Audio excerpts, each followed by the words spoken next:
In full transparency, I struggled with trying to summarize and speak to the entire life of my mom. She was so many things.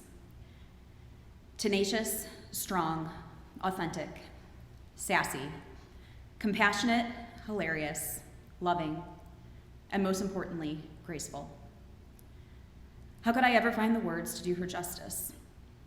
I found myself writing a paragraph, then hitting the backspace button, deleting sentences, substituting words. Writing this eulogy was the hardest thing I've ever written. My mom always told me she was so proud of me for sharing my words with the world.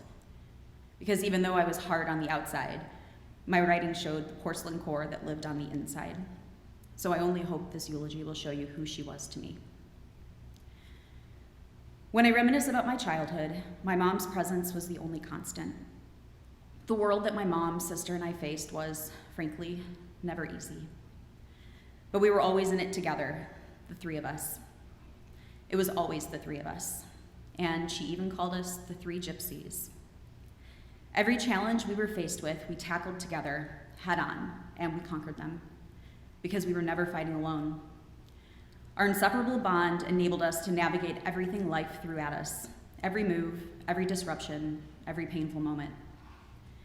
It gave me a sort of invulnerability to never accept circumstances as they are, and the confidence that I can, in fact, control most elements of my life. That invulnerability endured and is with me today. I have my mom to thank for that. My mom rarely preached a specific message to Kara and me, or forced us to act in a certain social way. She allowed us to be ourselves, openly and freely, and to always stay true to our beliefs. Kara was the free spirit, and I was the pragmatic analyzer. She loved us both the same. There is one specific message, though, that has stuck with me into adulthood. Grant me the serenity to accept the things I cannot change, the courage to change the things I can, and wisdom to know the difference. That prayer was engraved into a wooden circular picture frame that sat atop our coffee table while Kara and I were growing up. It was our household mantra for the three of us. It was always the three of us, like I said. We moved around a lot in my childhood, but that picture frame and prayer always found its way to sit in our living space to remind us of the strength that we all had, even when we couldn't see it ourselves. When things got hard, and they did, Mom would remind us of the serenity prayer. She'd delicately repeat those words to us, hug us, and somehow the hard times felt a little bit less bad. And other times she would put on a Reba McEntire record and we'd sing along to every single song. God, my mom loved Reba. So much so that my very first concert was a Reba show. She couldn't remember what time she was actually supposed to arrive at any given event, ever, but she could sing every single lyric to any Reba song. This is also probably why my husband's phone autocorrects my name from Kate to Late. I run on the same clock my mom did. I guess you could say I inherited that from her. We used to joke that she would be late to her own funeral and laugh about it, except this time she was early, too early. I also inherited her tenacity and strength. I've been told many times that I'm tenacious and strong, to which I always respond, I learned that from my mom. My mom used to tell me how proud she was of me for finishing my graduate degree, going after what I wanted and not stopping until I got it. But really, my mom taught me life's most important lessons. She inspired and influenced me through her actions, and while her words were always humble and caring, her actions were always bold and powerful, far more than I could have ever learned in school. I only know how to be tenacious and persevere because she taught me how. When she was a single mom, she worked 2 full-time jobs to support my sister and me. She refused to let us sink. And that not only takes tenacity, but incredible strength. Everything she did and the sacrifices she made were for Kara and me. When she made a promise, she kept it. You could always count on her to keep her promises. I remember the Christmas Eve we got our dog Gizmo. She had promised us a puppy for Christmas because it was all we wanted, and we begged and we begged and we begged. And she would have moved mountains to try to make us happy. There was a snowstorm that Christmas Eve, but we still drove all the way up to Wisconsin to get that puppy. She made a promise to us, and we were getting that Christmas puppy, and she wasn't going to break it. Despite weather conditions and my very wise papa telling her we absolutely should not be driving up north to get a silly dog.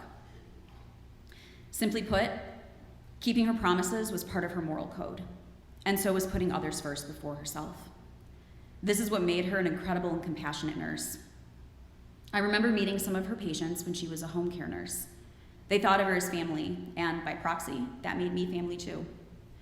And as much as she loved being a home care nurse for the elderly, she loved being a pediatric nurse even more. I remember my mom receiving thank you letters from the parents of children she cared for on her pediatric floor. I specifically recall her taking care of a little boy who was admitted with a heart condition. He was incredibly scared, and my mom, being who she was, went out and bought a stuffed heart toy. She asked his parents if she could give it to him, and they of course accepted. When she gave it to him, she told him that the stuffed heart was strong like Superman, and the stuffed heart could be strong for him until he got better. When he felt scared, just give it a squeeze, and it would make him strong too. The little boy held on to that stuffed heart for his entire stay on my mom's floor, and he eventually was able to go home. His parents wrote my mom a thank you letter, detailing all of this out to the head of the nursing department, expressing they have never encountered a nurse like her before, and they were so grateful for the care and love she showed their son. It's ironic that this week is Vacation Bible School for the children at church here, and it's decorated with children's art and imagery. When we were asked if we would like these decorations taken down for my mom's memorial service, we told them to keep them. They were absolutely perfect. My mom would have loved these decorations. It looks just like her peds floor did at any given time, and I can see her smiling right now in my mind. Children lit up her life, just like her grandson Cole did. She would text me photos of her and Cole together, and I can't remember another time where she looked that happy. All she wanted in life was to be a grandma, Grams. And I'm so glad my sister was able to give her that gift, even if it was just for 6 months. I know she would not have traded those last 6 months for anything in the world. My mom's heart was among the biggest, and any friend of mine was family to my mom. We never locked our door, and since I was always late for everything, just like my mom, my friends knew they could just come in. No need to knock, our house was their home. She'd entertain them while I was still getting ready, telling them jokes or just telling a story about her day in a hilarious, authentic kind of way. I don't know how to describe it, but I know a lot of you know exactly what I'm talking about. The kind of way where you don't know where or how she came up with the adjectives she used, but they were always perfect, funny, and honest. And when we got older, she'd always offer a margarita to anyone that came into our house from the margarita bucket she kept in the freezer. At the end of the day, she always wanted everyone to feel comfortable and safe, and creating and maintaining that kind of environment was so important to her. The soft, medicinal, comforting words my mom would share were light years ahead of any modern-day antidepressant. Her words could heal you in an instant. I remember the first time my heart was truly broken. I came downstairs, tears streaming down my face. No words were spoken. Mom's just no. She got up out of the beige leather recliner she was sitting in, hugged me tightly, and told me, "It'll be okay, baby." It didn't matter how old I got. She always called me her baby. She was my source of comfort and only constant in my life that summer, just like in childhood. And like I said, it doesn't matter how old you get. You still always need your mom. My mom had a way of convincing you to suspend your disbelief in yourself. She was living proof of the adage, where there is a will, there is a way, even until her last breath.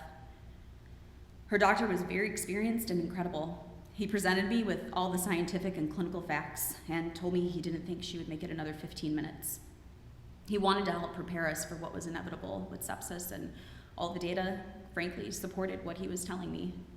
And I'm a data girl, but I also knew my mom. And while holding her hand, I politely told him, "You've never met my mom." And I was right. She held on for hours until her entire family was able to be there. We shared our favorite memories with her and said our goodbyes, and she left this earth blanketed in love, holding my sisters, my niece, in my hands, still putting all of us first. My mom lived her life in a way I can only aspire to be. Many of you were at my wedding when I told my husband in my vows that he calms me when I get upset about the principle of something. Many of you laughed, because let's face it, it's true. I will die on a hill over the principle of something. Despite my mom's best efforts, I have not quite mastered that serenity prayer. She did, though. She knew how to recognize what she could change and what was in her control. And anything outside her control, like people's opinions or feelings, she knew she couldn't change them. So she accepted them as they were with grace. When her health declined due to her brain disease and her ability to interact with people became more difficult, there were people that treated her differently, judged her, and were even cruel. Those people hurt her. But being the woman she was, she forgave them without any apologies being issued and continued to live her life with grace. She still would have given the clothes off of her back to those people that had hurt her. She loved them anyway. And I am so proud that she was that kind of woman.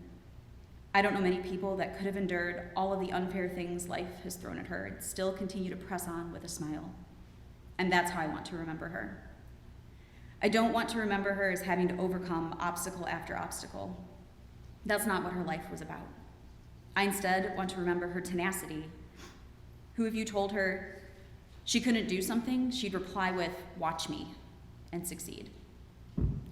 When her doctors told her you only have 5 good years left after being diagnosed, she went on for 10 more, and that she was the best she had ever been because she was a fighter. I want to remember her as the woman who forgave everyone, even if they hurt her, and even if by my standards didn't deserve it, because she carried that kind of grace. As the woman who would have given anything for the people she loved, especially for Kara and me. And the woman who could always make you laugh with a sassy comeback or hilarious story. My God, she was so funny and authentic. You could always count on her to tell you the truth. But most importantly, the woman who made you feel loved unconditionally. And I hope that's how you remember my mom too.